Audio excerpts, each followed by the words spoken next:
나만의 왕국이 번창하는 것과는 별개로 모든 패션 디자이너들이 주목을 받는 것을 좋아하는 것은 아닙니다. 여러분은 아마도 이들의 이름을 들어봤을 것이고 심지어 브랜드 이름이 찍혀있는 물건들도 가지고 있을 거예요. 하지만 여러분은 실제로 디자이너들이 어떻게 생겼는지 전혀 모를 거예요. 과연 디자이너들을 알아볼 수 있을까요? 한번 봅시다. 1. 마크 제이콥스. 그가 겨우 23세였을 때 제이콥스는 그의 첫 번째 컬렉션을 디자인했습니다. 그리고 불과 1년 후에 그는 미국 패션 디자이너 협회상을 받고 패션 업계에서 가장 높은 찬사를 받은 최연소 디자이너가 되었습니다. 제이콥스는 경력 동안 일본의 예술가 무라카미 다카시, 래퍼 카니에 웨스트와 협력했으며 프랑스 디자이너 루이비통의 크리에이티브 디렉터를 맡아왔습니다. 2010년 타임즈는 그를 세계에서 가장 영향력 있는 100인 명단에 올렸습니다.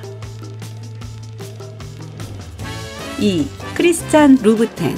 프리랜서 디자이너로서 크리스찬은 샤넬, 입생로랑 그리고 모프리종의 여성 신발을 디자인했습니다. 하지만 27세 나이에 그는 자신의 회사를 설립하기로 결심하고 파리에서 구두 가게를 열었습니다. 그의 첫 번째 고객은 모나코의 캐롤라인 공주로 밝혀졌습니다. 곧 다른 왕족들과 헐리우드 스타들도 그의 신발에 반하게 됐고 그의 반짝이고 빨간색의 신발 바닥은 그의 신발의 상징이자 가장 눈에 띄는 패션 트렌드 중 하나가 되었습니다. 현재 남성용 신발, 핸드백, 향수, 화장 등도 그의 브랜드 이름으로 제작되고 있습니다. 3. 마이클 코어스. 연기 수업을 듣고 4살 때 광고에 출연까지 했으니 배우가 될 수도 있었을 텐데요. 하지만 그의 패션에 대한 사랑이 이어져 코어스는 10대였을 때 부모님의 지하실에서 옷을 디자인하기 시작했습니다. 후에 그는 뉴욕 패션기술대학교에 입학했지만 불과 9개월 후에 중퇴했고 부티크에 일자리를 구했습니다. 4년 후 코어스는 자신의 여성 브랜드를 런칭했고 곧이어 세계적으로 인정을 받았습니다.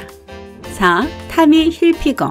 힐피거는 20세의 나이에 자신의 옷가게를 열었지만 5년 후에 파산했습니다. 그 후 그는 뉴욕으로 건너가 패션 산업의 비즈니스를 배우기로 결심했고 상업 수업에 등록했습니다. 여러 곳의 다른 레이블에서 근무한 후 타미 힐피거는 자신만의 의류 회사를 설립했습니다. 6년 후 그는 스폰서들의 지원으로 타미 힐피거라는 회사를 설립했고 이 회사는 곧 세계에서 가장 유명한 패션 브랜드 중 하나가 되었습니다.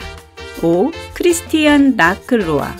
크리스탄 라크루아는 실제로 파리의 소르본 대학교에 입학했을 때 박물관의 큐레이터가 될 계획을 가지고 있었습니다. 하지만 대신에 그는 패션에 관심을 갖게 됐고 24살이 되었을 때 자신만의 멋진 쿠티르 가게를 열었습니다. 그의 화려하고 대담한 작품들은 역사적 의상과 의상에 대한 지식에서 영감을 얻은 것들입니다. 라크루아는 호텔 장식과 같은 여러 인테리어 프로젝트에도 참여했습니다. 6. 미우치와 프라다. 마리오 프라다의 막내 손녀는 29세 때 명품 사업이라는 가업을 물려받기 위해 피콜로 극장에서 마임 공연을 포기했습니다. 40세 때 그녀는 처음으로 여성복을 디자인해 선보였고 5년 후 그녀는 남성복 생산을 시작했습니다. 2014년 미우치와 프라다는 포브스 선정 세계 최고 영향력 있는 여성 부문에 포함됐습니다. 7. 지미추. 지미추는 구두장인의 집안에서 태어났습니다. 그렇기 때문에 지미가 겨우 11살에 첫 신발을 만든 것은 그다지 놀라운 일이 아닙니다. 그는 코드웨어 기술대학에서 공부하기 위해 말레이시아에서 영국으로 이주했습니다. 졸업 후 그는 디자인 회사에서 일했지만 곧 자신만의 신발 가게를 열게 되었죠. 그의 흠잡을 데 없는 장인 정신과 매혹적인 디자인은 1988년 런던 패션 위크에서 주목을 받았습니다. 그의 신발 사진이 보그지의 표지에 실렸을 때 그의 인기는 전 세계로 퍼졌죠. 8. 유지 야마모토.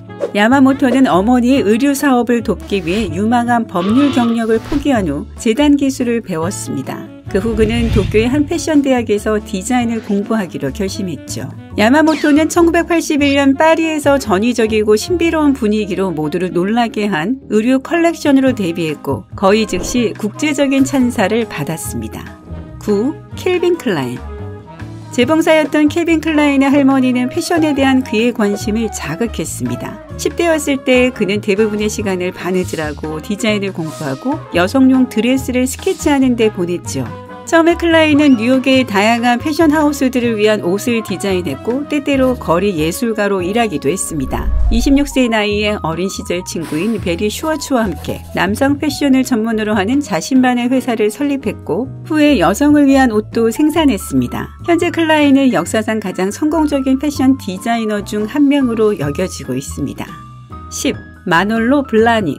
아주 어린 나이부터 블라닉은 어머니가 스스로 아름다운 신발을 만드는 것을 보며 자랐습니다. 이는 분명히 패션에 대한 관심을 자극했지만 부모님은 대신 법학을 공부하도록 만들었습니다. 하지만 법학 학위를 받은 후에 블라닉은 예술을 공부하기 위해 파리로 이사했죠. 그리고 나서 런던에 정착했고 거기에서 그는 보그를 위한 기사를 쓰기 시작했습니다.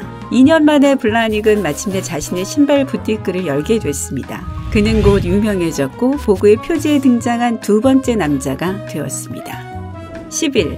로베르토 카발리. 젊었을 때 로베르토는 직물 프린트를 전문으로 하는 플로렌스 예술원에서 공부했습니다. 70년대 초 그는 가죽의 디자인을 인쇄하는 혁신적인 방법을 개발하면서 자신만의 프린트 사업을 시작했습니다. 32세의 나이에 카발리는 파리의 프레아포트 살롱에서 첫 번째 컬렉션을 성공적으로 선보였고 곧 생트로페에서 패션 부티크를 열며 자신의 의류 레이블을 출시했습니다.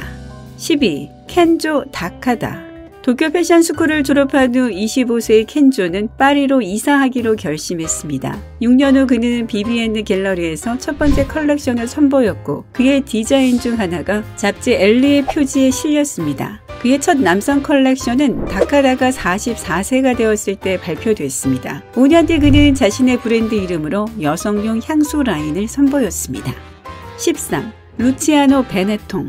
14세의 루치아노는 작은 회사를 소유했던 아버지가 세상을 떠나자 학교를 중퇴하고 옷가게에 일을 하러 갔습니다. 곧 그는 니트 직조 기계를 살 수 있을 만큼 돈을 모아서 그의 첫 번째 알록달록한 스웨터의 컬렉션을 만들었는데요. 이 컬렉션은 상업적인 성공을 거두었습니다. 30세의 나이에 루치아노는 그의 여동생과 두 형제와 함께 베네통 그룹을 설립했고 그 그룹은 가장 성공적인 이탈리아 브랜드 중 하나가 되었습니다.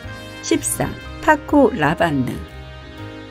파코 라반드는 건축학 학위를 받았지만 대신 패션계에서 경력을 쌓기로 결심했습니다. 그는 지방시 디올 발렌시아가의 보석 디자이너로 시작했습니다.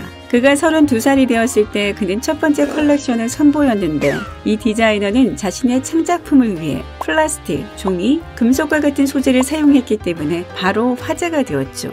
화려하고 특이한 스타일은 그를 유명하게 만들었고 1966년에 그는 자신만의 패션 하우스를 설립했습니다. 15. 피에르 가르댕. 14살 때부터 피에르는 옷설계의 기초를 공부하며 옷가게의 견습공으로 일했습니다. 그는 비슈에서 재단사로 일하기 위해 부모님의 집을 떠났고 그곳에서 여성들을 위한 의상을 만들기 시작했습니다. 24살의 가르댕은 크리스찬 디올 아틀리에의 수장이 되었고 3년 후 그는 자신의 패션하우스를 설립했는데요. 그의 브랜드는 곧 세계적인 찬사를 받았습니다. 여러분께서는 패션 트렌드를 따라가려고 노력하시나요? 아니면 별로 신경 쓰지 않나요? 아래 댓글로 알려주세요. 여러분이 오늘 새로운 뭔가를 배우셨다면 영상에 좋아요를 누르고 친구에게 공유해주세요. 구독 버튼을 눌러 삶의 밝은 변과 늘 함께하는 것 잊지 마세요.